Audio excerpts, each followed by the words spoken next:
his survival instincts, but ultimately see him as a suck-up and a traitor. Harvey never really replaced the manager for our department, so we ran without a lot of oversight. Unless you count me as a supervisor, we didn't constantly have someone breathing down our necks about how things should be done. Our department had some hiccups here and there, but it still ran really smoothly. Since we do not have our own manager, we often had to radio for a manager to come help us out on things that needed a manager card for approval. Fredo would always be the one to answer these calls since the kitchen was closest to our department. Over time, the new team of managers started to see Fredo as the manager of our department as well.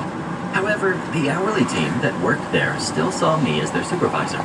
This meant that anytime Fredo was trying to make changes that would ultimately hurt us, the team relied on me to mitigate those disasters or to negotiate with Fredo to let us do our jobs the way we had already proven worked really well. Over several months, Fredo and I would butt heads dozens of times. He and I were constantly arguing about how important hours were to the workers in this department.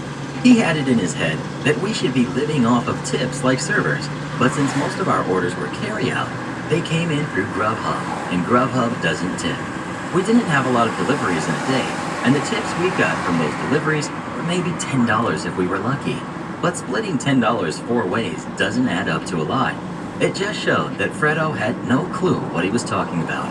Eventually, we had a meeting with Harvey, Fredo, and all of the workers in this department.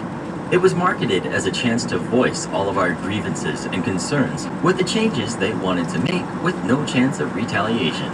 So the workers did exactly that. They talked about how Fredo was trying to cut hours even though he isn't our actual manager.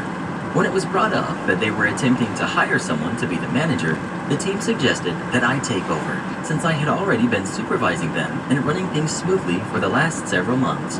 I was also the one that management consulted with when writing schedules, as I had an understanding of the days some workers could and couldn't work, depending on their school schedules or family life.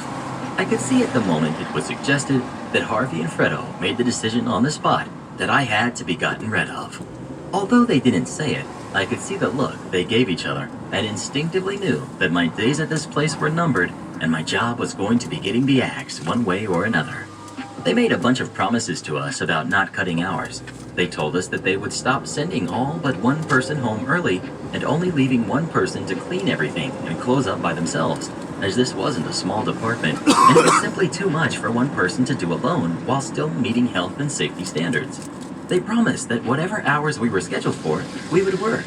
We weren't trying to be unreasonable, so we told them that we usually have 3 or 4 people scheduled to work our department. They could cut 2 of them early, but we always needed at least 2 people here to help close properly. The promise was made that they would always have at least 2 closers. However, only about a week later, they started sending all but one person home early again every night. One night, they tried to do it while I was scheduled as the closer, and we had just returned from a massive catering event, and there was an unbelievable amount of cleanup left to do for one person. When Fredo came in and tried to send everyone except me home, I stepped up and told him that he was consistently breaking the promise he had made to us during the meeting. He looked me square in the face and told me to stop complaining about it, and if I was going to keep trying to talk to him about him breaking his promises, he could easily find someone who would work my shifts. I quickly realized that this was an attempt to end my job. He wanted me to press it further, so I backed off and started cleaning. I ended up having to stay way late, and that meant overtime pay anyway. I got a write-up for that, since we aren't allowed to work overtime without a manager's approval.